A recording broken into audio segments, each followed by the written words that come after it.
여러분, 노년을 이야기할 때 우리는 습관처럼 한 장면을 떠올립니다. 따뜻한 집, 자식과 손주가 오가고 식탁 위에 밥 냄새가 퍼지고 누군가가 어머니 아버지하고 부르는 풍경 말입니다. 그래서 많은 분들이 늙어서 혼자 살면 불행하다고 단정합니다. 그런데 저는 그 단정이 너무 빠르다고 생각합니다. 왜냐하면 제가 만나온 수많은 노년의 얼굴은 함께 살아도 외로운 사람이 있었고 혼자 살아도 평온한 사람이 있었기 때문입니다. 우리는 외로움을 사람이 없는 상태로만 이해합니다. 하지만 노년의 외로움은 대개 그렇게 단순하지 않습니다. 진짜 외로움은 사람의 숫자에서 오기보다 마음이 닿는 통로가 끊어질 때 찾아옵니다. 같은 집에 살면서도 말이 줄어들고 존재가 가벼워지고 결국은 나는 여기 있는데도 없는 사람처럼 느끼게 되는 순간이 있습니다. 그때의 외로움은 방 안의 정막보다 훨씬 깊습니다. 왜냐하면 정막은 공간의 문제이지만 무시당함은 존엄의 문제이기 때문입니다. 저는 이런 이야기를 여러 번 들었습니다. 예전에는 아이들이 저한테 묻더군요. 엄마, 이건 어떻게 해요? 아빠, 이건 뭐예요? 그런데 이제는 제가 물어도 다들 바쁘다고만 해요. 자식이 나쁘다는 말이 아닙니다. 세상이 빠르고 삶이 고단하고 각자 책임이 너무 많습니다. 그래서 사랑이 줄어들지 않았는데도 관심의 형태가 바뀝니다. 돌봄은 남아있는데 대화는 사라지고 책임은 남아있는데 존중은 약해지기도 합니다. 그렇게 함께 있음이 함께 사는 것이 아니라 같은 공간을 공유하는 것으로만 남을 때 노년은 오히려 더 공허해질 수 있습니다. 그렇다면 어떤 분들은 왜 혼자 살기를 선택할까요? 저는 그것이 단순히 외롭지 않아서가 아니라 오히려 덜 상처받기 위해서라고 봅니다. 노년이 가장 견디기 힘든 순간은 도움이 필요할 때가 아니라 도움을 받는 과정에서 자존심이 깎일 때입니다. 집안에서 사소한 일 하나를 두고 그것도 못하세요 라는 말이 나올 때, 혹은 말은 공손하지만 눈빛이 귀찮다로 굳어 있을 때 노인은 몸이 아니라 마음이 늙습니다. 그래서 어떤 분들은 말합니다. 차라리 혼자가 편합니다. 누구 눈치도 안 보고 누구한테 미안하지도 않으니까요. 이것은 관계를 끊겠다는 선언이 아니라 자신의 품위를 지키겠다는 선택일 수 있습니다. 여러분, 우리가 반드시 구분해야 할 것이 있습니다. 혼자 산다는 것과 고독하다는 것은 다릅니다. 고독은 버려졌을 때 오는 감정입니다. 선택권이 없을 때 찾아오는 어둠이지요. 그러나 혼자 산다는 것은 선택일 수 있습니다. 선택된 혼자는 비참함이 아니라 오히려 자기 삶의 주도권을 되찾는 방식이 될 수 있습니다. 사람은 늙어서도 자기 삶의 주인이어야 합니다. 늙었다고 해서 내가 나를 결정할 권리를 누군가에게 넘겨야 하는 것은 아닙니다. 혼자 사는 삶이 왜 좋을 수 있는가를 이해하려면 노년의 자유가 무엇인지부터 생각해야 합니다. 젊을 때 우리는 바쁜 자유를 살았습니다. 돈을 벌고 아이를 키우고 조직에서 버티고 사회의 기대를 충족시키며 나는 자유롭다고 착각하지요. 그러나 그 자유는 사실 책임과 의무 사이에서 겨우 숨을 쉬는 자유일 때가 많습니다. 노년의 자유는 성격이 다릅니다. 노년의 자유는 덜어내는 자유입니다. 더 많이 갖는 자유가 아니라 더 많이 내려놓는 자유입니다. 누군가를 만족시키기 위해 하루를 조절하지 않아도 되는 자유, 내 몸의 리듬에 맞춰 사는 자유, 작은 습관을 방해받지 않는 자유 말입니다. 혼자 사는 노인에게는 시간이 다시 자기 편이 됩니다. 새벽에 일어나도 되고 늦게 일어나도 됩니다. 내가 먹고 싶은 것을 먹고 내가 듣고 싶은 음악을 듣고 내가 쉬고 싶을 때 쉴 수 있습니다. 이런 것들이 젊은 사람에게는 사소해 보일지 몰라도 한평생 타인의 일정과 가족의 리듬에 맞춰 살아온 사람에게는 큰 회복입니다. 내 하루가 내 것이구나 라는 감각이 돌아오면 마음이 안정됩니다. 그 안정은 사람을 더 온화하게 만들기도 합니다. 물론 혼자 산다고 해서 저절로 행복해지는 것은 아닙니다. 혼자 살면 더 외로워진다고 말하는 분들도 있습니다. 그 말도 맞습니다. 그러나 그 외로움은 혼자라는 사실 때문이 아니라 혼자 있는 시간을 텅 빈 시간으로 만들었기 때문일 때가 많습니다. 사람은 혼자 있어도 의미가 있으면 외롭지 않습니다. 반대로 사람들 속에 있어도 의미가 없으면 외롭습니다. 결국 핵심은 이것입니다. 노년의 행복은 누가 옆에 있느냐보다 내가 내 삶에서 어떤 의미를 붙잡고 있느냐에 달려 있습니다. 저는 노년의 품위를 이렇게 정의하고 싶습니다. 남에게 의존하지 않는 것이 아니라 남과의 관계 속에서도 나를 잃지 않는 상태, 도움을 받더라도 내 선택이 존중받는 상태, 내 말이 무시되지 않고 내 존재가 부담이 아니라 한 사람의 역사로 인정받는 상태. 그런데 현실에서는 그 품위를 지키기 위해 혼자를 택하는 사람들이 늘어납니다. 가족을 미워해서가 아니라 스스로를 지키기 위해서입니다. 여러분, 우리는 함께 살면 안전하다고 생각하지만 모든 안전은 물리적인 안전만을 의미하지 않습니다. 마음의 안전도 있습니다. 말 한마디에 상처받지 않을 안전, 눈치를 보지 않을 안전, 내 삶의 방식이 조롱받지 않을 안전, 그 마음의 안전을 얻는 길이 어떤 분들에게는 혼자 사는 삶일 수 있습니다. 그리고 그 선택은 외면이 아니라 성숙일 수 있습니다.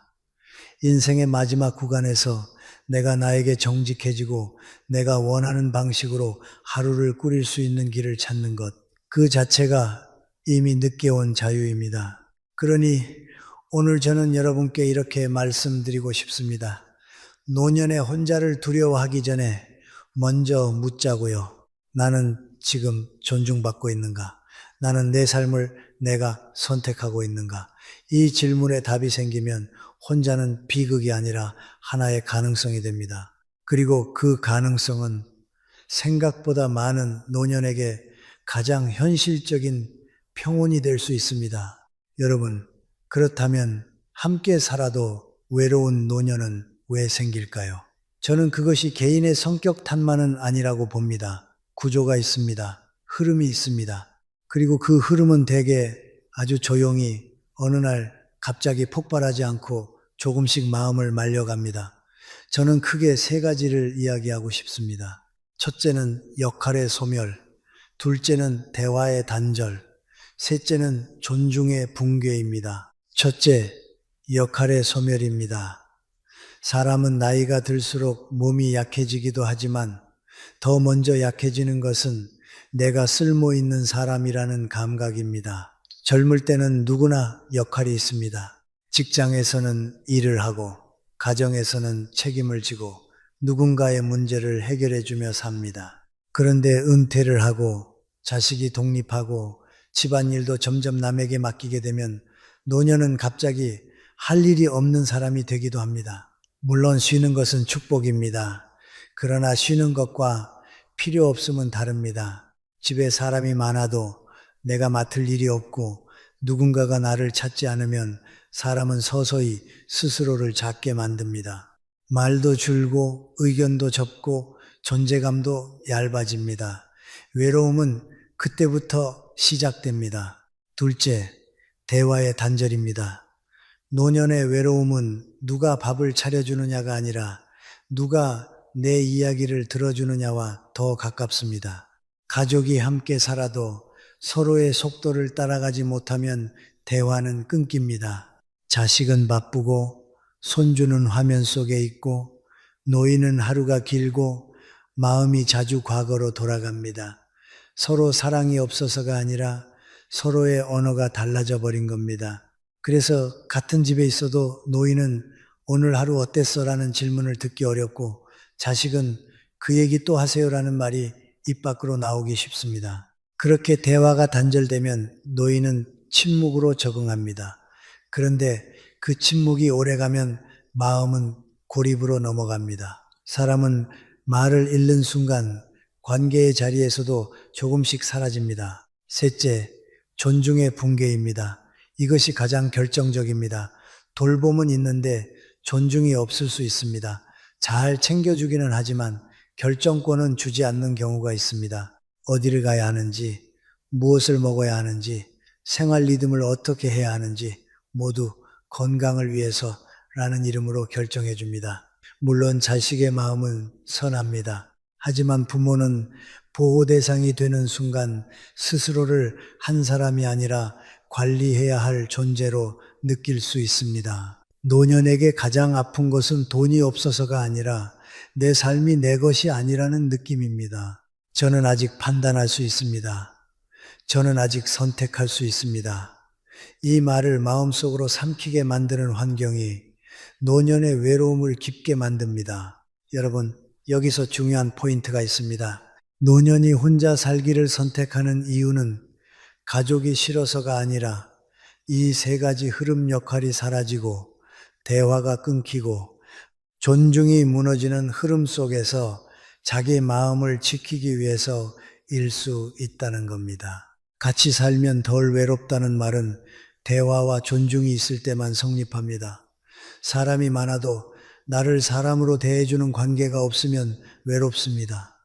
반대로 사람이 적어도 나를 나로 인정하는 관계가 있으면 외롭지 않습니다. 그러니 우리는 노년을 돕는다고 할 때 먼저 방향을 바꿔야 합니다. 부모님을 곁에 두자가 아니라 부모님의 역할을 남겨드리자, 부모님의 말을 들어드리자, 부모님의 선택을 존중하자로 가야 합니다. 그래야 함께 살아도 외롭지 않습니다. 그리고 그래야 혼자 살아도 외롭지 않습니다. 외로움을 없애는 방법은 사람을 붙잡는 것이 아니라 마음이 닿는 통로를 다시 여는 것입니다. 다음으로는 그렇다면 혼자 살되 고립되지 않으려면 무엇을 해야 하는가? 즉 고독버려짐과 혼자 있음 선택의 경계를 어떻게 지켜야 하는가를 구체적으로 말씀드리겠습니다. 그 경계를 지키는 작은 습관들이 노년의 삶을 완전히 바꿉니다. 여러분, 이제 세 번째 이야기를 하겠습니다. 혼자 사는 삶이 좋아질 수 있는 이유는 결국 한 가지로 모입니다. 주도권입니다. 노년의 행복을 가르는 것은 집의 크기나 가족의 숫자가 아니라 내 하루를 내가 결정할 수 있느냐입니다. 그런데 주도권을 잃는 순간 사람은 누군가 옆에 있어도 불안해집니다. 반대로 주도권을 되찾는 순간 혼자 있어도 마음이 단단해집니다. 많은 분들이 혼자 산다는 말을 들으면 먼저 떠올리는 것이 정막입니다. 하지만 노년의 정막은 반드시 공허가 아닙니다. 정막은 때로 회복의 공간이 됩니다. 평생을 살아오면서 우리는 너무 오래 남의 기준에 맞춰 왔습니다. 좋은 부모, 좋은 배우자, 좋은 직장인, 좋은 자식 역할이 많았고 그 역할을 잘 해내느라 내 마음을 뒤로 밀었습니다. 그러다 인생 후반에 들어서면 역할이 줄어들고 빈자리가 생깁니다. 그 빈자리를 쓸쓸함으로만 채우면 고독이 되지만 나를 다시 세우는 시간으로 쓰면 평온이 됩니다. 혼자 사는 선택이 좋은 이유는 바로 여기서 시작됩니다. 남에게 맞춘 인생이 아니라 나에게 맞춘 인생을 처음으로 살아볼 수 있기 때문입니다. 혼자 살면 무엇이 달라지느냐? 가장 먼저 달라지는 것은 시간의 주인이 내가 된다는 겁니다. 누구의 생활 리듬에 맞출 필요가 없습니다. 내가 피곤하면 쉬고 내가 눈이 일찍 떠지면 일찍 일어날 수 있습니다. 사소한 자유처럼 보이지만 이 사소함이 노년에게는 큽니다.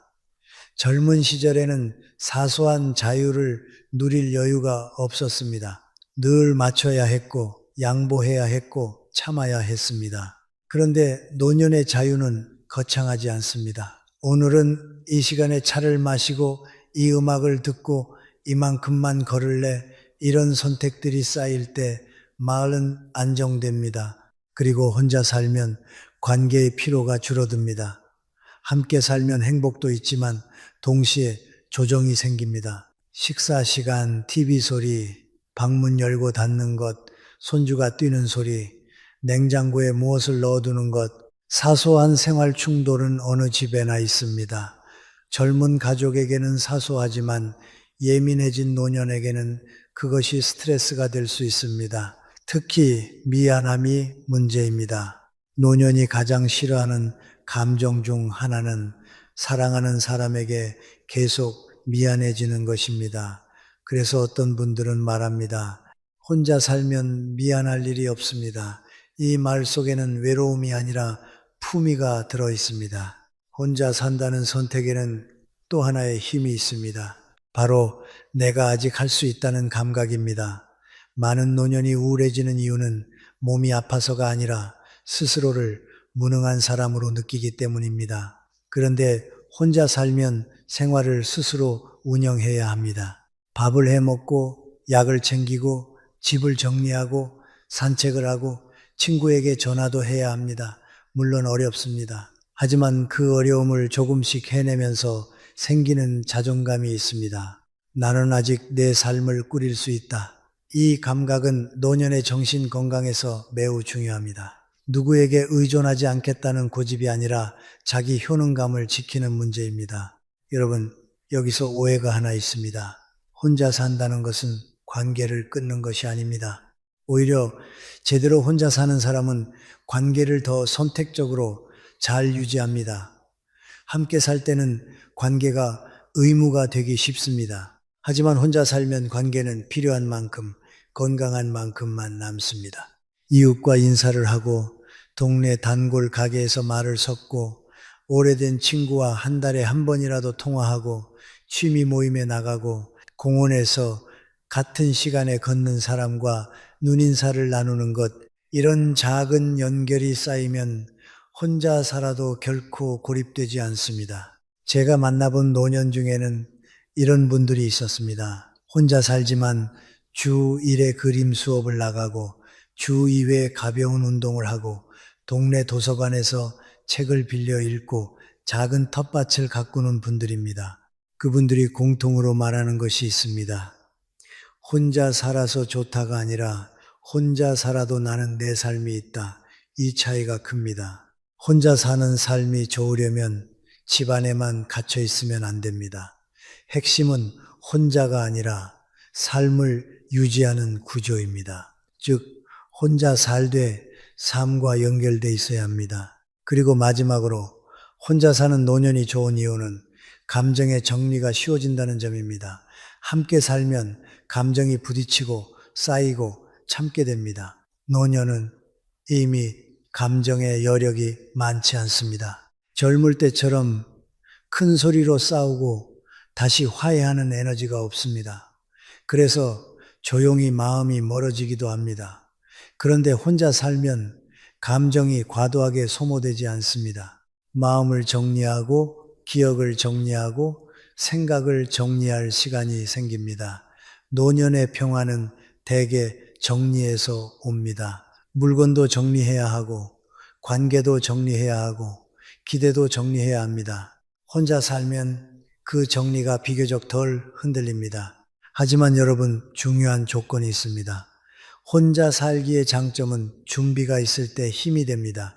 준비가 없으면 혼자는 평화가 아니라 불안이 됩니다. 그래서 다음 부분에서는 혼자 살되 고립되지 않기 위한 경계, 그리고 혼자 살기 위해 반드시 갖춰야 할 3가지 준비 건강, 재정, 정신을 아주 구체적으로 말씀드리겠습니다. 이 준비가 갖춰지면 혼자는 외로움이 아니라 자유의 형태가 됩니다. 여러분, 4번째로는 아주 중요한 경계를 말씀드리겠습니다. 혼자 있음과 고립은 종이 한 장 차이처럼 보이지만 실제로는 방향이 정반대입니다. 혼자 있음은 내가 선택한 길이고 고립은 선택권을 잃은 상태입니다. 혼자 있음은 마음을 회복시키지만 고립은 마음을 마르게 합니다. 그래서 노년에 혼자 사는 것이 좋다는 말은 정확히 말하면 고립되지 않는 혼자일 때만 성립합니다. 그 경계를 어떻게 지키느냐가 핵심입니다. 먼저 고립은 대개 이렇게 시작합니다. 몸이 조금 불편해지면서 외출이 줄고 밖에 나가면 피곤하니까 집에 머무는 시간이 늘고 그러다 사람을 만나는 일이 귀찮아지고 마지막에는 어차피 나를 찾는 사람도 없다는 결론에 도달합니다. 이 흐름은 아주 조용해서 본인도 모르게 빠져듭니다. 그래서 고립은 큰 사건으로 오지 않습니다. 작은 단절이 쌓여서 옵니다. 그러니 반대로 고립을 막는 방법도 거창하지 않습니다. 작은 연결을 의도적으로 유지하는 것입니다. 여기서 제가 강조하고 싶은 것은 연결의 양이 아니라 연결의 질입니다. 하루 종일 가족과 같은 집에 있어도 대화가 없으면 고립감은 깊어집니다. 반대로 한 달에 2번만 만나도 마음이 통하면 고립감은 사라집니다. 결국 노년의 연결은 자주 만나기가 아니라 나를 사람으로 대하는 관계를 남겨두기입니다. 그 관계가 하나만 있어도 사람은 무너지지 않습니다. 그럼 고립되지 않는 혼자는 어떤 특징이 있느냐? 저는 3가지로 정리합니다. 첫째, 생활 리듬이 있다. 둘째, 최소한의 사회적 접점이 있다. 셋째, 도움을 요청할 수 있는 안전망이 있다. 이 셋이 있으면 혼자는 평화가 되고 없으면 혼자는 불안이 됩니다. 첫째, 생활 리듬입니다. 노년에 혼자 살 때 가장 위험한 것은 아무렇게나 사는 겁니다. 자는 시간, 먹는 시간, 움직이는 시간이 무너지면 마음도 무너집니다. 사람은 리듬이 있어야 자기 자신을 붙잡습니다. 그래서 혼자 살수록 오히려 작은 규칙이 필요합니다. 아침에 커튼을 여는 시간, 물 한 컵 마시는 습관, 가벼운 스트레칭, 점심 먹고 산책 15분, 저녁에는 짧게라도 책을 읽는 시간, 이런 단순한 루틴이 고립을 막는 울타리가 됩니다. 오늘도 내가 나를 챙겼다는 감각이 노년의 정신을 지켜줍니다. 둘째, 최소한의 사회적 접점입니다. 이것은 친구가 많아야 한다는 뜻이 아닙니다. 노년이 필요로 하는 것은 대개 많은 사람이 아니라 정기적으로 마주치는 몇 개의 얼굴입니다. 동네 카페나 시장, 공원, 도서관, 경로당, 취미 모임 같은 곳에서 주 1, 2회라도 사람 냄새를 맡는 것이 중요합니다. 이름까지 몰라도 좋습니다. 눈인사하고 오늘 춥네요. 한마디라도 나누는 접점이 있으면 사람은 자신이 사회 안에 있다는 느낌을 유지합니다. 고립은 사람이 없다가 아니라 사회에서 내가 빠져나왔다는 느낌에서 강해지거든요. 셋째, 도움을 요청할 수 있는 안전망입니다. 혼자 살 때 많은 분들이 가장 두려워하는 것이 아프면 어떡하지입니다. 그 두려움이 혼자 살기를 포기하게 만들기도 합니다. 그런데 안전망이 있으면 두려움은 크게 줄어듭니다. 안전망이란 거창한 것이 아닙니다. 가까운 이웃 한 사람, 친한 친구 한 사람, 가족 중 연락이 빠른 사람 한 사람, 그리고 병원, 약국, 동네 행정복지센터 같은 연락처와 동선이 정리되어 있는 것, 또 휴대폰에 긴급 연락을 등록해 두는 것, 이런 준비가 나는 혼자지만 버려진 것이 아니다라는 확신을 줍니다. 고립은 결국 도움받을 곳이 없다는 공포에서 자라나기 때문입니다. 여러분, 여기서 아주 중요한 태도가 하나 있습니다. 혼자 산다는 자존심과 도움을 청한다는 지혜를 함께 가져야 합니다. 많은 노년이 도움을 청하는 순간 자신이 약해지는 것 같아서 참습니다. 하지만 그것이 오히려 위험합니다. 혼자 사는 삶은 독립이지만 독립은 단절이 아닙니다. 독립은 필요할 때 연결할 줄 아는 능력까지 포함합니다. 나는 혼자 살아도 된다. 그러나 필요하면 손을 내밀 수 있다. 이 균형이 노년을 안전하게 만듭니다. 그리고 마지막으로 고립을 부르는 가장 큰 착각은 이것입니다. 나는 남에게 피해주면 안 된다. 물론 피해주지 않는 마음은 아름답습니다. 하지만 그 마음이 지나치면 사람은 스스로를 사회에서 지워버립니다. 노년이 누군가에게 가끔 부탁하는 것은 피해가 아니라 관계의 자연스러움일 수 있습니다. 오히려 가벼운 부탁과 작은 도움은 관계를 이어주는 실이 됩니다. 중요한 것은 부탁의 크기가 아니라 서로의 존중입니다. 자, 이제 정리해 보겠습니다. 혼자 있음은 선택이고 고립은 방치입니다. 혼자를 평화로 만들려면 리듬, 적점, 안전망이 필요합니다. 이 세 가지가 갖춰지면 혼자는 외로움이 아니라 회복의 공간이 됩니다. 다음 부분에서는 이 세 가지를 가능하게 만드는 구체적인 준비, 3가지 건강, 재정, 정신을 아주 현실적으로 말씀드리겠습니다. 준비가 되면 혼자는 두려움이 아니라 내 삶의 마지막을 내가 지키는 방식이 됩니다. 여러분, 5번째로는 혼자 사는 노년이 왜 마음을 단단하게 만들 수 있는지 그 핵심 작동 원리를 말씀드리겠습니다. 한마디로 말하면 자율성입니다. 노년의 자율성은 거창한 자유가 아닙니다. 작은 선택을 내 손으로 하는 힘입니다. 그리고 그 작은 선택이 쌓이면 마음이 안정되고 삶의 품위가 살아납니다. 우리는 보통 노년을 돌봄의 대상으로만 바라봅니다. 물론 도움이 필요한 순간이 옵니다. 그러나 노년은 동시에 존엄의 시기입니다. 존엄은 누가 나를 챙겨주느냐보다 내가 내 삶을 결정할 수 있느냐에서 생깁니다. 혼자 살면 이 결정권이 돌아옵니다. 내가 오늘 무엇을 먹을지, 언제 잘지, 얼마나 걸을지, 누구를 만날지, 어떤 음악을 들을지. 젊은 사람에겐 사소한 선택이지만 평생 가족의 리듬에 맞춰 살았던 사람에게는 이것이 놀라운 회복입니다. 첫째, 시간의 주도권입니다. 함께 살면 시간은 언제나 조정의 대상이 됩니다. 식사 시간, 외출 시간, TV를 켜는 시간, 손주가 방문하는 시간, 누군가와 함께 사는 것은 좋은 일이지만 노년에게는 그 조정이 피로가 될 때도 많습니다. 몸은 예전 같지 않고 감정의 여력도 줄어듭니다. 그런데 혼자 살면 시간은 다시 내 편이 됩니다. 새벽에 눈이 떠지면 일어나도 되고 오후에 졸리면 낮잠을 자도 됩니다. 내 몸이 원하는 속도로 하루를 꾸릴 수 있다는 것은 노년에게 단순한 편리함이 아니라 정신적 안정을 가져옵니다. 마음이 불안할 때 사람은 대개 통제감을 잃었을 때입니다. 혼자 살며 시간의 통제감이 회복되면 불안도 줄어듭니다. 둘째, 습관과 취향의 회복입니다. 노년의 행복은 큰 이벤트가 아니라 작은 습관에서 옵니다. 아침에 차 한 잔, 창문을 열고 들어오는 공기, 좋아하는 반찬 하나, 라디오나 음악 한 곡. 그런데 함께 살면 이런 사소한 취향이 자꾸 뒤로 밀립니다.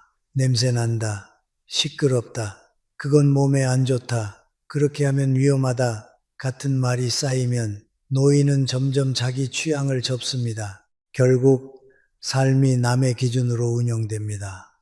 혼자 살면 취향을 다시 꺼낼 수 있습니다. 내가 좋아하는 음악을 조금 크게 틀어도 되고 내가 좋아하는 음식을 단순하게 먹어도 됩니다. 취향을 지키는 것은 고집이 아니라 내가 아직 나로 살아있다는 증거입니다. 셋째, 관계의 질이 좋아집니다.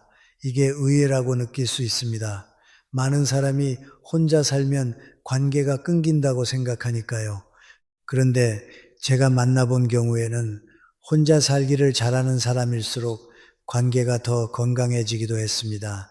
이유는 간단합니다. 관계가 의무가 아니라 선택이 되기 때문입니다. 함께 살면 매일 부딪힐 수밖에 없습니다. 사소한 말, 사소한 표정, 사소한 생활 방식이 계속 마찰을 만들 수 있습니다.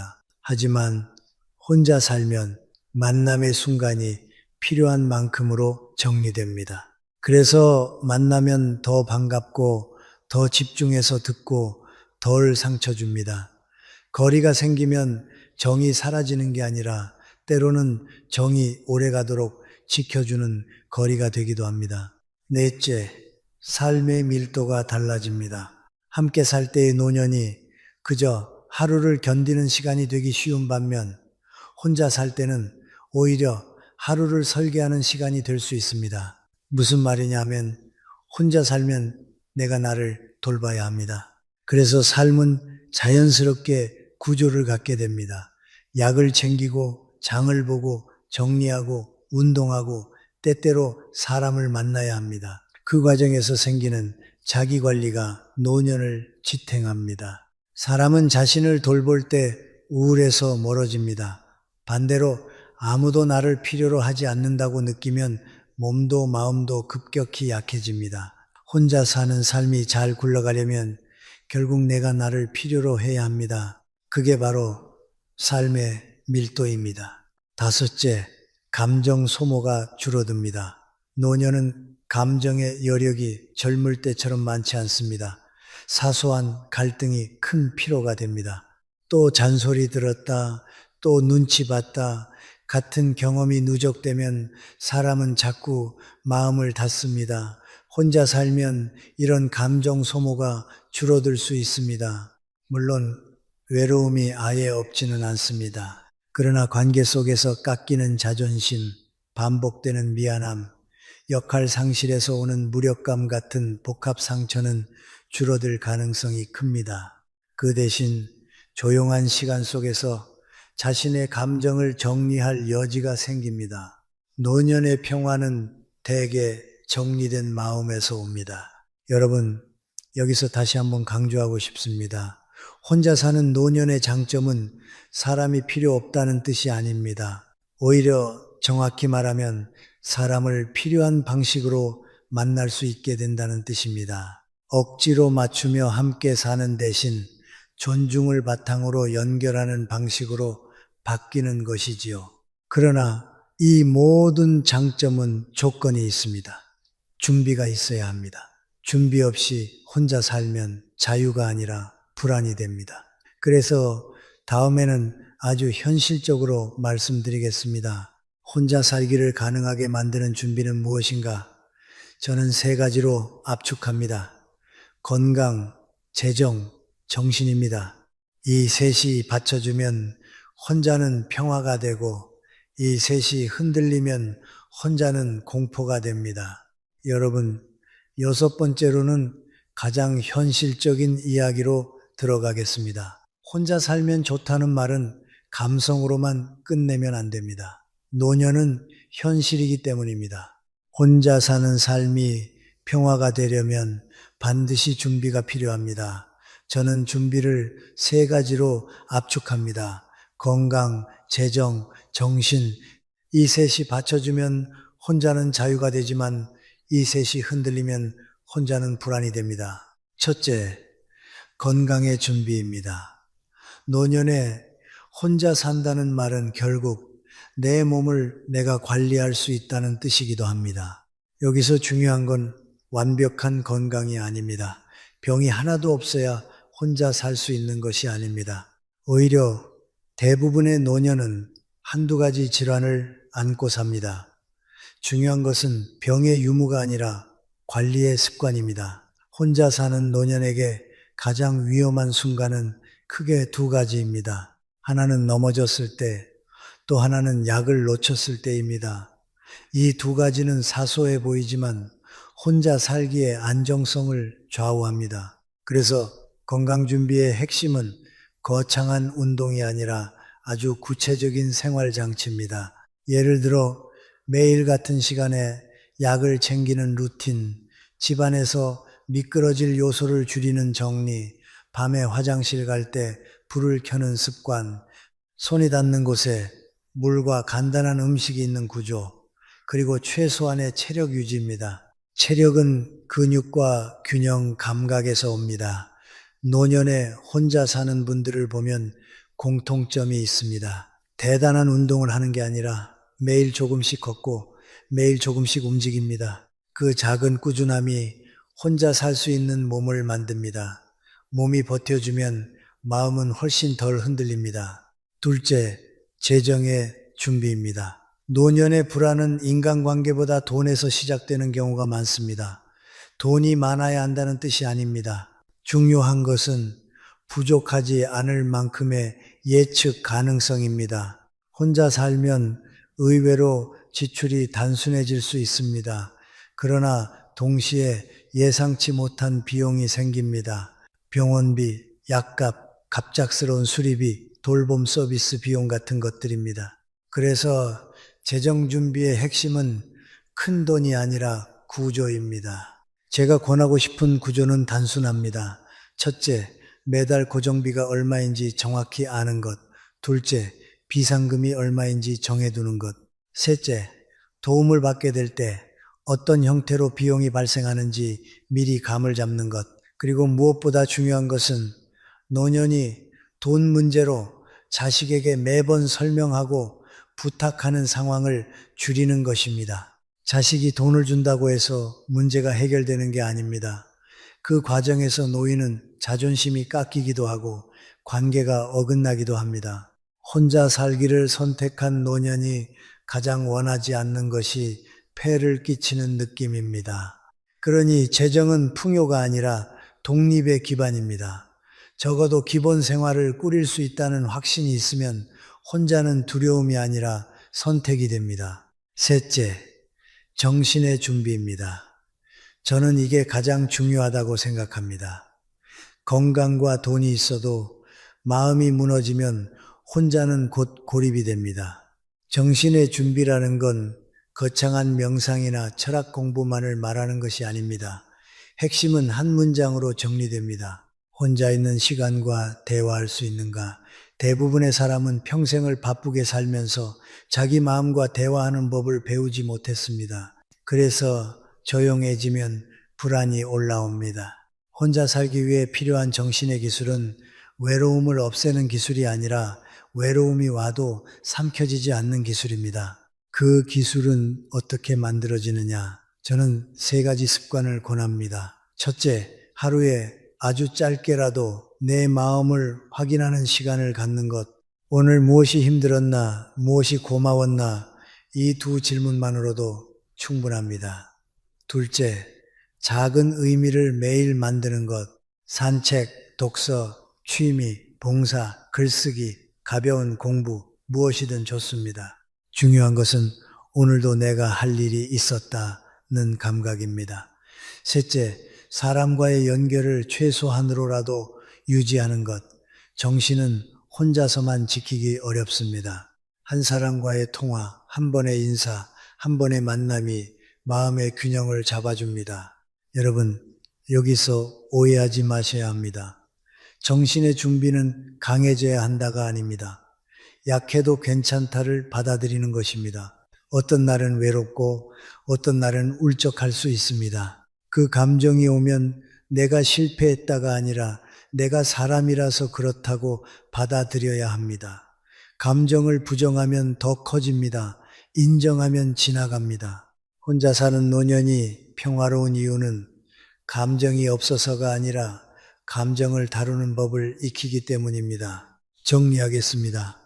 혼자 살기의 준비는 대단한 각오가 아니라 생활 장치입니다. 건강은 루틴과 안전으로, 재정은 구조와 예측 가능성으로, 정신은 의미와 연결로 지켜집니다. 이 3가지가 갖춰지면 혼자는 결코 비극이 아닙니다. 오히려 늦게 찾아온 자유가 됩니다. 이제 다음으로는 많은 분들이 가장 민감해하는 주제로 넘어가겠습니다. 바로 효입니다. 부모를 모시는 것이 효냐? 부모가 원하는 방식으로 살게 하는 것이 효냐? 이 질문을 정확히 풀지 못하면 자식도 부모도 서로를 사랑하면서도 서로를 힘들게 합니다. 다음 부분에서는 효의 본질을 다시 정리해 보겠습니다. 여러분, 7번째는 효, 셔 이야기입니다. 이 주제는 조심스럽습니다. 왜냐하면 우리는 효를 참 소중한 가치로 배워왔고 또 그 마음 자체는 아름답기 때문입니다. 그런데 저는 오래 살면서 한 가지를 자주 보았습니다. 효를 하려는 마음이 오히려 부모를 힘들게 만드는 경우가 있다는 겁니다. 사랑이 부족해서가 아니라 사랑의 방식이 존중이 아니라 통제로 바뀌는 순간이 있기 때문입니다. 우리는 흔히 효를 부모를 가까이 모시는 것으로만 생각합니다. 그래서 부모를 도시로 모셔오고 좋은 집에 살게 하고 좋은 음식을 드리고 병원도 자주 모시고 모든 것을 챙겨드립니다. 자식 입장에서는 최선을 다하는 겁니다. 그런데 어떤 부모는 그 속에서 행복보다 답답함을 느낍니다. 왜 그럴까요? 노년에게 가장 중요한 것은 편의만이 아니라 자기 결정권이기 때문입니다. 나이가 들었다고 해서 사람이 어린아이가 되는 건 아닙니다. 오히려 더 깊은 취향과 더 단단한 삶의 방식이 있습니다. 그걸 무시한 돌봄은 아무리 친절해도 부모에게는 나는 이제 아무것도 결정할 수 없는 사람인가라는 슬픔을 남길 수 있습니다. 저는 이런 장면을 많이 봤습니다. 자식이 부모를 도시에 모셔와서 좋은 아파트에 살게 합니다. 엘리베이터도 있고 난방도 좋고 병원도 가깝습니다. 그런데 아버지는 베란다에 서서 멍하니 먼 곳을 봅니다. 어머니는 부엌에 있지만 정작 자기가 좋아하던 방식으로는 요리를 못합니다. 건강식으로 드셔야 해요. 기름 쓰면 안 돼요. 늦게 자면 안 돼요. 모든 말이 다 맞는 말입니다. 그런데 그 말이 쌓이면 부모는 점점 관리 대상이 됩니다. 그 순간부터 집은 편하지만 마음은 불편해집니다. 그래서 저는 효를 이렇게 다시 정의하고 싶습니다. 효는 부모를 붙잡는 것이 아니라 부모가 원하는 방식으로 행복할 수 있게 도와주는 것입니다. 함께 사는 것이 꼭 효의 완성은 아닙니다. 어떤 부모에게는 함께 사는 것이 행복이지만 어떤 부모에게는 오히려 함께 사는 것이 부담이 될 수 있습니다. 부모가 혼자 살고 싶어 한다면 그 선택을 존중하는 것 또한 효가 될 수 있습니다. 단 여기서 중요한 조건이 있습니다. 혼자 살게 두는 것이 버려두는 것이 되어서는 안 됩니다. 존중은 방치가 아니기 때문입니다. 그럼 존중하는 효는 구체적으로 어떤 모습이냐? 저는 세 가지를 말씀드리고 싶습니다. 첫째, 선택을 인정하는 효. 둘째, 간섭을 줄이는 효. 셋째, 존재로 곁을 지키는 효입니다. 첫째, 선택을 인정하는 효입니다. 부모에게도 삶의 방식이 있습니다. 어디에서 살고 싶은지, 어떤 리듬으로 살고 싶은지, 누구와 얼마나 만나고 싶은지, 무엇을 먹고 싶은지, 작은 선택들 속에 부모의 존엄이 있습니다. 자식은 제가 더 잘 아니까라는 마음이 들 수 있습니다. 하지만 효는 내가 옳다를 증명하는 게 아니라 부모가 부모로 남을 수 있게 하는 것입니다. 아버지가 원하시는 대로 하세요. 이 한마디가 노년을 살립니다. 둘째, 간섭을 줄이는 효입니다. 우리는 걱정이 많을수록 간섭이 늘어납니다. 그건 위험해요. 그건 하지 마세요. 그건 몸에 안 좋아요. 물론 걱정은 사랑입니다. 하지만 사랑은 때로 거리가 있어야 합니다.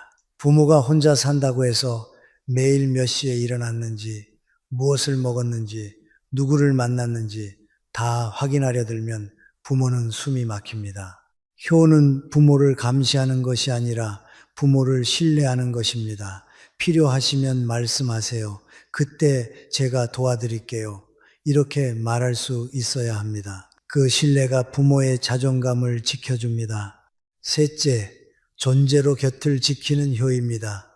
부모가 혼자 살더라도 마음속에 내가 필요하면 연락할 사람이 있다는 확신이 있으면 고독이 크게 줄어듭니다. 여기서 효는 시간의 양이 아니라 마음의 안정입니다. 매일 얼굴을 보지 않아도 정기적으로 전화 한 통, 메시지 한 줄, 한 달에 한 번의 식사, 병원 동행이 필요할 때의 동행, 이런 것들이 나는 혼자지만 버려진 것이 아니다라는 느낌을 줍니다. 효는 부모를 내 옆에 묶어두는 것이 아니라 부모가 자기 삶을 살면서도 안전하게 연결되어 있다는 느낌을 주는 것입니다. 여러분, 부모가 혼자 살고 싶어하는 가장 큰 이유 중 하나는 자식에게 패기치기 싫다는 마음입니다. 그런데 아이러니하게도 자식이 효를 과하게 챙김으로만 표현하면 부모는 더 빨리 움츠러듭니다. 내가 이제 짐이구나 라는 생각이 들기 때문입니다. 그래서 어떤 부모는 차라리 거리를 선택합니다. 자식과 멀어지려는 게 아니라 관계를 지키기 위해서입니다. 가까이 있을수록 상처가 생기면 관계가 무너질 수 있으니까요. 적당한 거리는 오히려 정을 오래가게 하는 울타리가 되기도 합니다. 저는 효의 본질이 결국 존중이라고 봅니다. 존중이 없는 돌봄은 통제가 되고 통제는 결국 관계를 파괴합니다. 반대로 존중이 있는 돌봄은 부모의 품위를 살리고 그 품위가 살아있으면 부모는 혼자 살아도 외롭지 않습니다. 왜냐하면 그들은 알고 있기 때문입니다. 나는 사랑받고 있다. 그러나 나는 자유롭다. 이 두 가지가 함께 있을 때 노년의 마음은 안정됩니다. 이제 마지막으로 결론을 정리하겠습니다. 혼자 사는 노년이 왜 두려움이 아니라 가능성이 될 수 있는지, 그리고 우리가 지금부터 무엇을 준비해야 하는지 마지막 메시지를 드리겠습니다. 여러분, 이제 마지막 8번째 이야기입니다. 결론은 단순합니다. 노년에 혼자 산다는 것은 비극이 아닐 수 있습니다. 다만 조건이 있습니다. 그 혼자가 고립이 아니라 선택일 때, 그리고 그 선택을 지탱할 준비가 있을 때 그렇습니다. 우리는 오랫동안 사람이 옆에 있어야 행복하다고 믿어왔지만 인생의 후반부에는 다른 진실이 더 크게 다가옵니다. 행복은 사람의 숫자보다 마음의 평온과 존엄에서 온다는 사실입니다. 제가 오늘 여러분께 계속 강조한 것이 있습니다. 외로움은 단순히 혼자 있기 때문에 생기는 것이 아닙니다. 외로움은 무시당함에서 생기고 가치 없음에서 생기고 내 삶이 내 것이 아니라는 느낌에서 생깁니다. 그래서 어떤 분은 가족 안에서도 외롭고 어떤 분은 혼자 있어도 평온합니다. 결국 노년의 핵심 질문은 이것입니다. 나는 지금 존중받고 있는가? 나는 내 삶을 내가 선택하고 있는가? 이 질문에 그렇다고 답할 수 있다면 혼자는 두려움이 아니라 가능성이 됩니다. 혼자 사는 노년이 아름다울 수 있는 이유는 그것이 삶의 마지막에서 비로소 얻는 자기 회복의 시간이기 때문입니다. 평생 남을 위해 살았습니다. 부모로서, 배우자로서, 일하는 사람으로서 누군가의 기대를 떠받치며 왔습니다. 그러다 어느 순간 역할이 줄고 집이 조용해지고 사람들의 관심이 다른 곳으로 옮겨갑니다. 그때 노년은 두 갈래의 길 앞에 섭니다. 하나는 나는 이제 끝났다라고 생각하며 마음을 접는 길이고, 다른 하나는 이제야 내 삶을 정리하고 내 리듬으로 살아보자라고 선택하는 길입니다. 혼자 사는 삶은 바로 두 번째 길이 될 수 있습니다. 하지만 저는 한 가지를 분명히 말씀드리고 싶습니다. 혼자 산다고 해서 사람을 버리라는 말이 아닙니다. 혼자는 관계를 끊는 것이 아니라 관계를 건강하게 정리하는 방식일 수 있습니다. 억지로 부딪히며 상처를 쌓는 대신 존중 속에서 적당한 거리를 지키며 사랑을 유지하는 것, 필요할 때는 연결되고 평소에는 각자의 리듬을 지키는 것, 이런 관계는 오히려 오래갑니다. 그리고 그 관계를 지켜주는 것이 진짜 효일 수도 있습니다.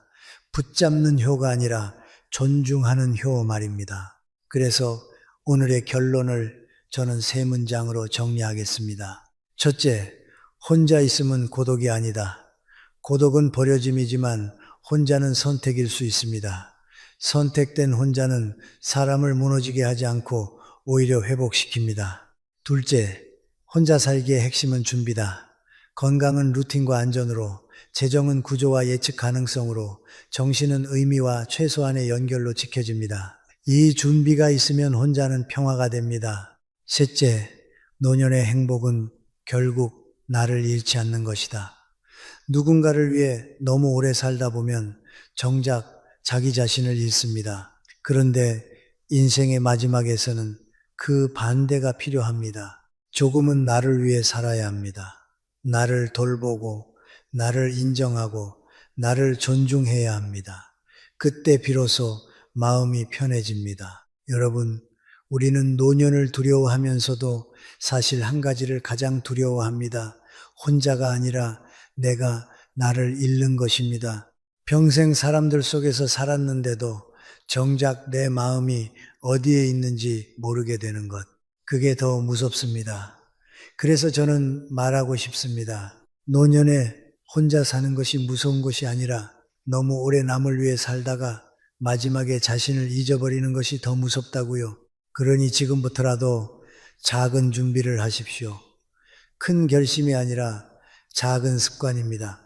내 몸을 조금씩 움직이는 습관, 지출을 단순하게 정리하는 습관, 하루에 잠깐이라도 내 마음을 확인하는 습관, 그리고 완전히 끊지 않고 연결을 남겨두는 습관, 이 네 가지가 쌓이면 노년의 혼자는 결코 비극이 되지 않습니다.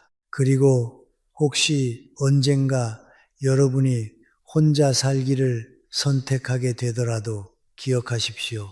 혼자 산다고 해서 외로운 것이 아닙니다. 외로운 것은 사랑이 없는 것이 아니라 존중이 없는 것입니다. 여러분이 여러분 자신을 존중하고 여러분의 삶을 여러분의 리듬대로 살 수 있다면 그 혼자는 고독이 아니라 평화입니다. 늦게 찾아온 자유입니다. 그리고 그 자유는 누구도 대신 줄 수 없습니다. 여러분이 스스로 만들어야 하는 마지막 선물입니다.